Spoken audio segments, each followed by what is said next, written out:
Hello students, good morning. कैसे हैं आप लोग? सब बढ़िया। आज हम नया चैप्टर पढ़ने वाले हैं जिसके चैप्टर का नाम है pair of linear equation in two variable. पिछले लेक्चर तक हम लोग ये देखे थे कि पोलिनोमियल क्या होता है, पोलिनोमियल का टाइप्स देखे, पोलिनोमियल पर कुछ क्वेश्चन भी देखे जिसमें पूरा पोलिनोमियल हम लोग क्लियर कर चुके हैं। अब हमारे सामने एक नया चैप्टर है pair of linear equation in two variables. ठीक है, पहले हम चैप्टर का नाम समझते हैं कि चैप्टर का नाम कहना क्या चाह रहा है। ठीक है, pair of linear equation in one variable पढ़े हुए थे जिसमें ये सीख रहे थे कि एक इक्वेशन अगर एक ही इक्वेशन रहेगा और एक वेरिएबल रहेगा तो उसको सोल्व कैसे करना है। ठीक है, हर एक क्वेश्चन में मतलब जब हमारे पास एक ही वेरिएबल हो तो उसको सोल्व करने के लिए क्लास 8 में हम लोग सीखे थे। अब क्लास 10 में हमारे सामने है दो वेरिएबल गिवन हो और दो इक्वेशन गिवन रहेगा तो हम उसको सोल्व कैसे करेंगे। लेकिन ये चीज़ ध्यान रखना है, लीनियर इक्वेशन ही होना चाहिए, क्वाड्रेटिक नहीं होना चाहिए। अब लीनियर इक्वेशन का मतलब हम पोलिनोमियल में भी समझे थे।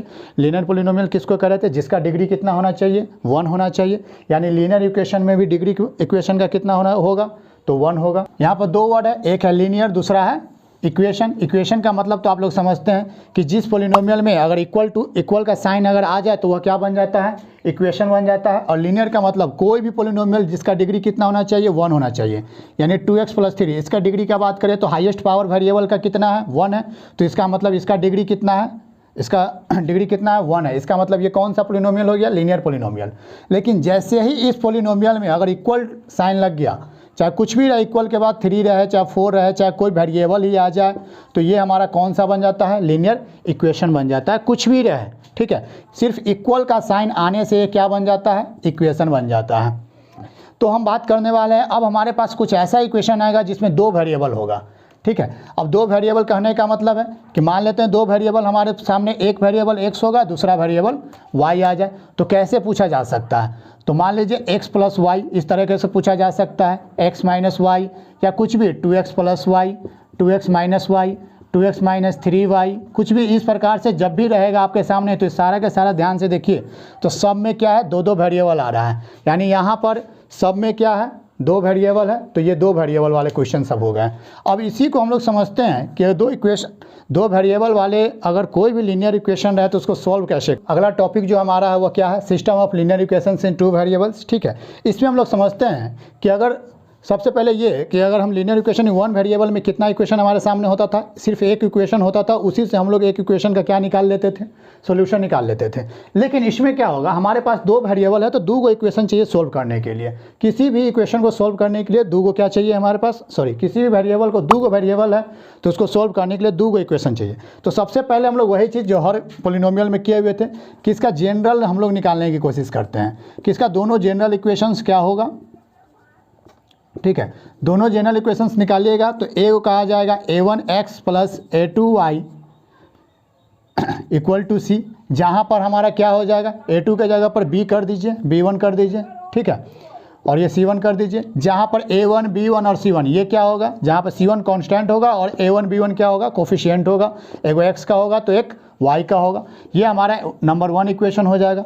दूसरा इक्वेशन कीजिएगा तो a2x हो जाएगा + b2y हो जाएगा इक्वल टू हमारा क्या हो जाएगा? c2 हो जाएगा। ये हमारा क्या हो जाएगा? Number 2 equation. अब हमारे पास अगर यहाँ इक्वेशन से समझने की कोशिश कीजिएगा तो हमारे पास एक वेरिएबल x है, दूसरा वेरिएबल y है। फिर से दोनों में सेम ही x होना चाहिए, दोनों में सेम ही y है। ये चीज़ ध्यान रखिएगा, दोनों के दोनों सेम ही x है, दोनों अलग अलग y नहीं है, इसीलिए x ही लिखा गया है, ना कि x1 x2 लिखे हैं, ना y1 y2 लिखे हैं। ये दोनों सेम है। अब यहाँ पर हमारे पास दो वेरिएबल है, एक x है एक y है और दो इक्वेशन दिया हुआ है। तो हम लोग क्या कर सकते हैं? इस इक्वेशन को सॉल्व कर सकते हैं और इसी जनरल को हम लोग क्या कहते हैं? तो system of linear equation in two variables कहते हैं। अब इसको हम लोग क्या करने वाले हैं? इसको एग्जाम्पल से समझते हैं कि इसको सॉल्व करने के कितने तरीके होते हैं। तो इसको सॉल्व करने के बहुत सारे तरीके होते हैं जिसमें हम सबसे पहला बात करने वाले हैं सब्स्टिट्यूशन मेथड। सब्स्टिट्यूशन मेथड क्या कहता है इसको समझिएगा पहले।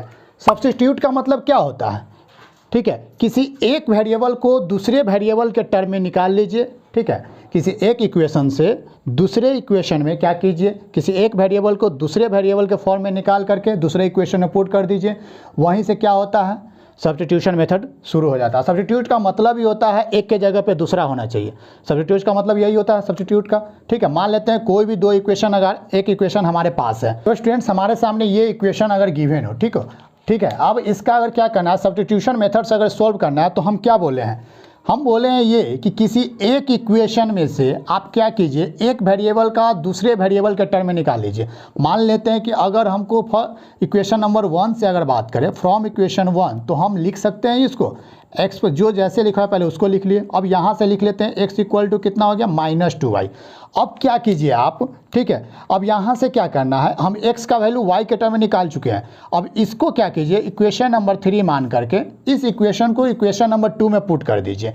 यानी इक्वेशन नंबर 2 हमारा क्या था, इसको लिखिए पहले, ठीक है। Now 2x - 3y = 14।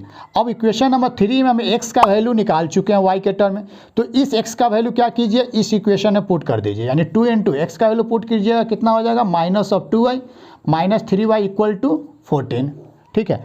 अब इसको सॉल्व कीजिए, सॉल्व कीजिएगा तो क्या निकल करके आएगा, इसको सॉल्व कीजिएगा 2 × -2 -4y -3y = 14, कितना हो गया, -7y = 14। तो y का वैल्यू कितना आ गया, 14/7, 7 2 जा, यानी y का वैल्यू आ गया स्टूडेंट्स -2। अब जैसे ही y का वैल्यू आ गया तो इस वाली इक्वेशन में, इक्वेशन नंबर 3 में जहाँ पर हम x और y का रिलेशन निकाले थे उसमें पुट कर दीजिए y का वैल्यू, ठीक है। तो जैसे ही पुट कीजिएगा तो x बराबर कितना आया था, -2y, तो x इक्वल टू -2 इंटू कितना, -2, x इक्वल टू कितना आ गया, 4। तो अब ये हमारा निकल गया x equal to 4, y equal to 2, जो किसका सॉल्यूशन है। तो हम कह सकते हैं कि इस जो लीनियर इक्वेशन 2 वेरिएबल था, ठीक है, जो दो इक्वेशन था हमारे पास, उन दोनों का सॉल्यूशन क्या निकल गया, x equal to 4, y equal to 2। अब ये दोनों इक्वेशन का ये ऐसा पॉइंट है जहाँ पर ये दोनों पॉइंट क्या करेगा, आपस में मिलेगा, इसीलिए ये दोनों का क्या हो गया, कॉमन सॉल्यूशन हो गया ये, ठीक है स्टूडेंट्स। कोई दिक्कत, अगर कोई भी प्रॉब्लम हो, कुछ भी समझ में नहीं आया हो तो कमेंट बॉक्स में आप लोग डाल सकते हैं, इस बेसिस पर जो भी प्रॉब्लम आपको आ रही होगी तो, ठीक है। अगर स्टूडेंट्स अगर क्लास अच्छी लगी हो तो वीडियो को लाइक करें और चैनल को सब्सक्राइब करें, ताकि हम भी मोटिवेट होते रहें आपको इसी तरीके से आगे पढ़ाने के लिए। मिलते हैं नेक्स्ट वीडियो लेक्चर में, थैंक यू।